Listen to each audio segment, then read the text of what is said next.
Hello students, welcome to RNM academy channel. Students, आज का straight line का जो प्रॉब्लम है वो जीटीयू एग्जामिनेशन है 10 अगस्त 2022 और सब्जेक्ट कोड है 2110013 और प्रॉब्लम का डेटा इस प्रकार दिया है।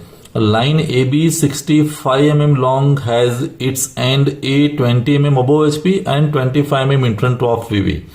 The end B is 40 mm above HP and 65 mm in front of VP.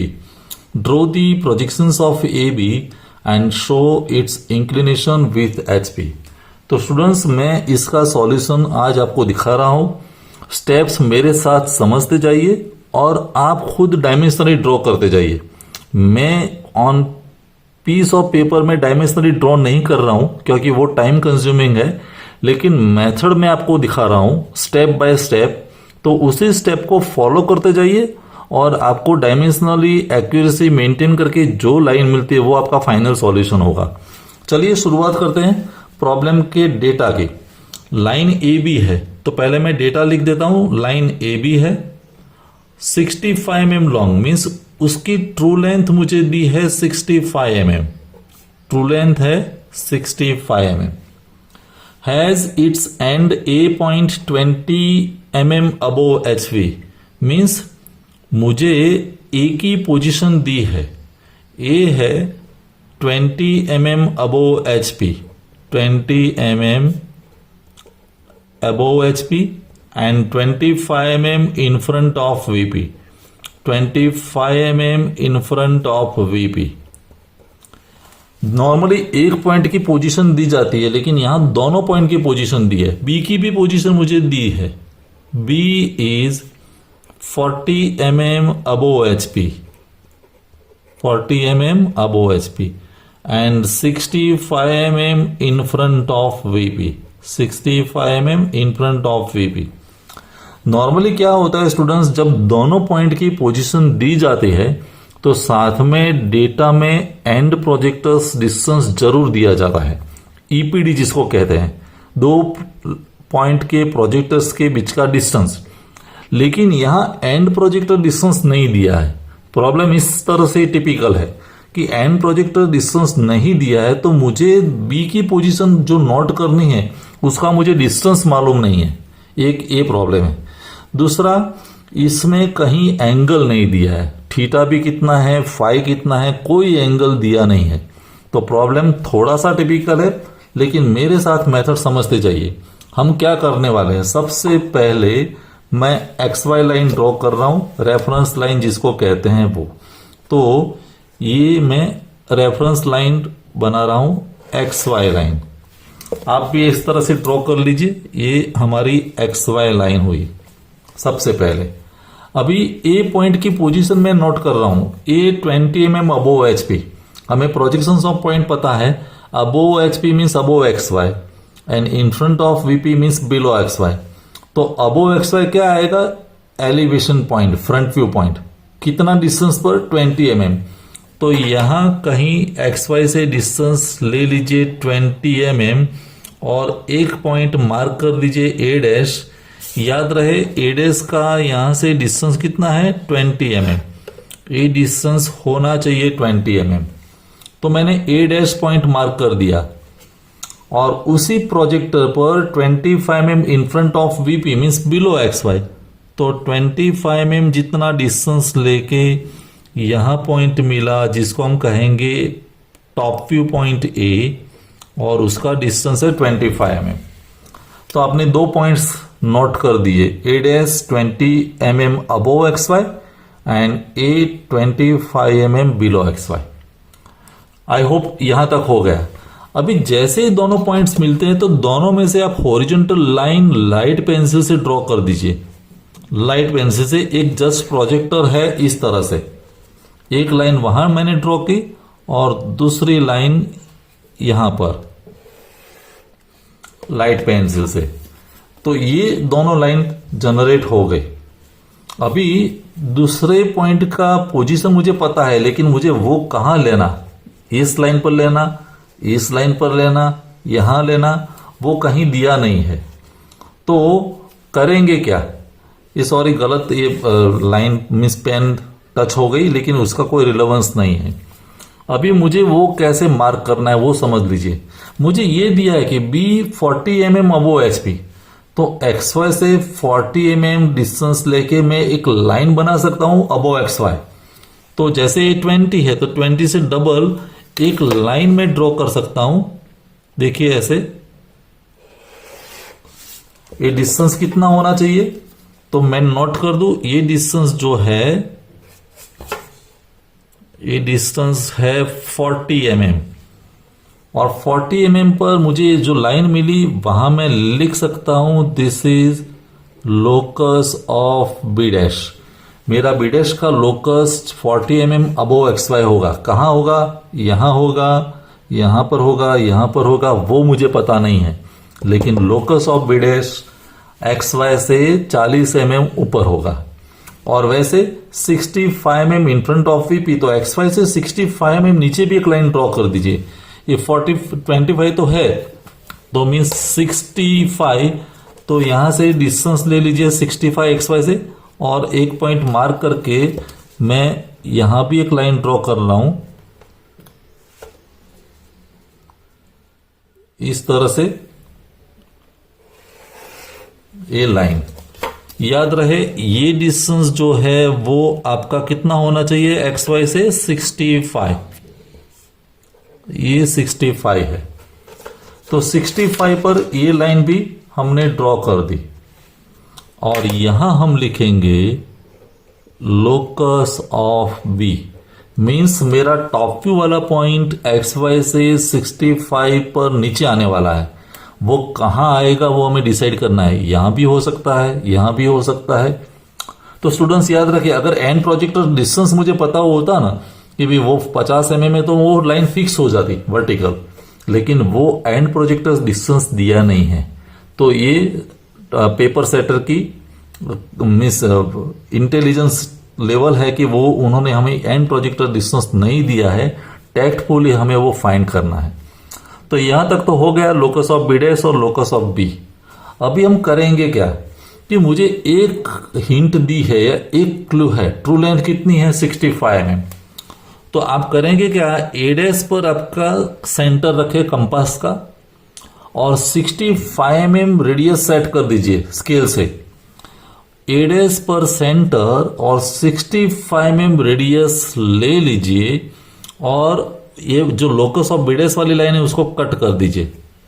तो ये जो पहली लाइन मिलेगी आपको ए डैश और ए पॉइंट के बीच, समझ लीजिए, तो ये लाइन की लेंथ कितनी होगी 65 mm। ये ट्रू लेंथ हो गई 65 mm, और उसकी वजह से यहां जो पॉइंट मिला उसको हम कहेंगे B1 डैश, B1 डैश, क्योंकि लोकस ऑफ बी डैश पर ही मेरा पॉइंट आने वाला है B1 डैश। तो B1 डैश और ए डैश के बीच का डिस्टेंस 65 होना चाहिए।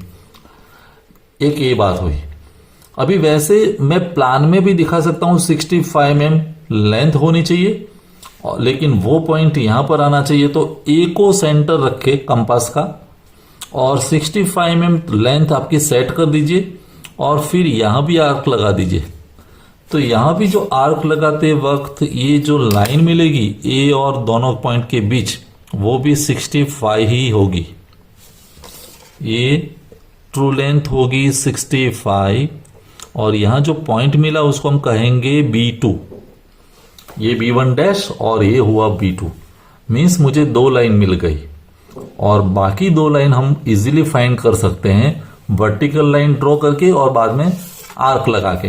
कैसे? अभी मैं B1 डैश पर पॉइंट मेरी पेन रखता हूं। B1 डैश से मैं वर्टिकल लाइन एक्सटेंड करने वाला हूं कहां तक, जहां A है। तो देखिए B1 डैश से एक मैंने वर्टिकल लाइन ड्रॉ कर दी।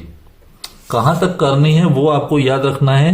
B1 डैश का नाम बदल के क्या हो जाएगा B1, और B1 के एग्जैक्ट सामने वो पॉइंट टॉप व्यू वाला पॉइंट ही होना चाहिए A।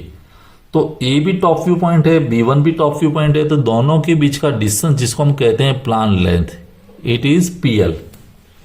और एक बार प्लान लेंथ मिल गई, सेंटर तो आपका डिसाइडेड है A, तो प्लान लेंथ जितनी रेडियस लेके आर्क ड्रॉ करेंगे ऐसे, इस डायरेक्शन में आपका आर्क बनेगा, और ये आर्क बनता है तो यहां जो पॉइंट मिला वो आपके लिए बी हो जाएगा, बी। और बी और ए को ज्वाइन कर दीजिए इस तरह से, तो ये मेरे लिए टॉप व्यू बन गया, टॉप व्यू, टीवी। और सिमिलरली हम फ्रंट व्यू भी फाइंड कर सकते हैं। क्या करना है, जैसे B1 डैश था तो वैसा B2 है, तो B2 में से मैं वर्टिकल लाइन एक्सटेंड करने वाला हूं, कहां तक, जहां B2 बदल के B2 डैश हो जाएगा और सामने होगा A डैश। तो देखिए B2 से मैं वर्टिकल लाइन एक्सटेंड कर रहा हूं यहां तक, इस डायरेक्शन में। B2 चेंज होके उसका नाम हो गया B2 डैश। B2 डैश के सामने पॉइंट है A डैश, तो A डैश और B2 डैश के बीच का डिस्टेंस हुआ, उसको हम कहेंगे एलिवेशन लेंथ। और एक बार एलिवेशन लेंथ मिल गई तो A डैश आपका सेंटर रहेगा, ये एलिवेशन लेंथ जितनी रेडियस ले लीजिए और आप एक आर्क ड्रॉ कर लीजिए ऐसे, इस डायरेक्शन में। तो ये आर्क जब यहां इंटरसेक्ट करती है तो वो पॉइंट मेरे लिए होगा B डैश, वो B डैश हो गया। और B डैश और आपका A डैश, ये दोनों पॉइंट को ज्वाइन कर दीजिए, तो ये जो मिला वो फ्रंट व्यू है, ये फ्रंट व्यू है। और अगर आपका आंसर डायमेंशनली और एक्यूरेसी के साथ ड्रॉ किया गया है तो B डैश और B एक ही लाइन पर आने वाले हैं, वो उसको लाइट पेंसिल से ज्वाइन कर दीजिए। और आपका जो real top view and front view था उसको थोड़ा डार्क दिखा दीजिए, जैसे ये टॉप व्यू है तो उस लाइन को थोड़ी सी डार्क इस तरह से दिखा दीजिए, और ये जो फ्रंट व्यू है उस लाइन को भी थोड़ी डार्क लाइन से दिखा दीजिए इस तरह से। तो ये फ्रंट व्यू हो गया, ये टॉप व्यू हो गया। अभी रहा सवाल इंक्लिनेशंस, तो सभी एंगल्स आपको मेजर करना है। कैसे कि जो ट्रू लेंथ वाली लाइन थी वो एक्स वाई के साथ जो एंगल बनाती है उसको हम कहेंगे थीटा, वो एंगल हॉरिजॉन्टल के साथ मेजर कर दीजिए, वो थीटा होगा। और रियल फ्रंट व्यू जो एंगल बनाता है वो उससे बड़ा होगा, जिसको हम कहते हैं अल्फा। वैसे यहां ट्रू लेंथ वाली लाइन जो एंगल बनाएगी वो हमारा होगा फाई, और रियल टॉप व्यू जो एंगल बनाएगा जो इससे बड़ा होगा उसको कहेंगे हम बीटा। तो चारों एंगल प्रोटेक्टर से मेजर कर दीजिए और वो आंसर में आप लिख दीजिए, थीटा कितना है, फाई कितना है, अल्फा कितना और बीटा कितना। तो इस तरह से इस प्रॉब्लम का सॉल्यूशन तैयार हो जाएगा। आप डायमेंशनली थोड़ा टाइम लगेगा शुरुआत में, लेकिन जैसे जैसे प्रैक्टिस होगी तो आप फ्रिक्वेंटली और क्विकली लाइन का प्रॉब्लम सॉल्व कर सकेंगे, ड्रॉ कर सकेंगे। मुझे लगता है मेथड आपको समझ में आई है। कोई डाउट है, क्वेरी है तो कमेंट सेक्शन में जरूर लिखें। कोई प्रॉब्लम है तो मिलते हैं नेक्स्ट वीडियो में कोई नए प्रॉब्लम के साथ। Thank you for watching, thank you very much. और स्टूडेंट्स, लास्ट में मेरी एक रिक्वेस्ट है। आप जानते हैं कि आपका जो सब्जेक्ट है इंजीनियरिंग ग्राफिक्स एंड डिजाइन, उस सब्जेक्ट की जीटीयू के टाइम टेबल के अनुसार एग्जाम कल है, मीन्स 19 जनवरी 2024। ये मैंने जीटीयू टाइम टेबल पर से शेड्यूल दिया है, तो कल एग्जाम है। तो मेरी एक रिक्वेस्ट है कि मेरे 2 वीडियोस जो अवेलेबल है मेरे प्लेलिस्ट पर वो जरूर देखें। एक का टाइटल है some tips for EGD examination.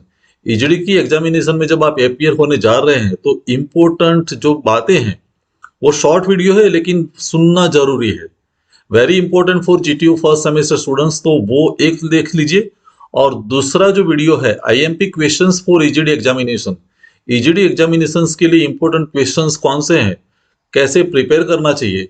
No doubt ये वीडियो मैंने बहुत पहले बनाया है, लेकिन it is equally useful now. तो ये दोनों वीडियोस जरूर देखें। दोनों वीडियो की लिंक मैं डिस्क्रिप्शन में दे रहा हूं, प्लेलिस्ट में से भी अवेलेबल होगा। नहीं है तो मैं डिस्क्रिप्शन में दोनों वीडियो की लिंक दे रहा हूं, तो वो जरूर देखें और बाद में एग्जाम में अपियर होइए। सबको मेरी ओर से बेस्ट ऑफ लक। एग्जाम अच्छी से अच्छी रहे और सभी क्वेश्चन सॉल्व हो, वैसे ही शुभकामना के साथ मिलते हैं नेक्स्ट वीडियो में, या फिर नए सब्जेक्ट में। आप जब सेकंड सेमेस्टर में आएंगे तो मेरा एक सब्जेक्ट ऑलरेडी अवेलेबल है ये चैनल पर, बेसिक मैकेनिकल इंजीनियरिंग। तो बेसिक मैकेनिकल इंजीनियरिंग में फिर मिलेंगे। Thank you for watching, thank you very much. अगर आपको ये वीडियो पसंद आया है और आप मेरी चैनल पर नए हैं तो प्लीज मेरे चैनल को लाइक कीजिए, शेयर कीजिए और सब्सक्राइब जरूर कीजिए। Thank you very much.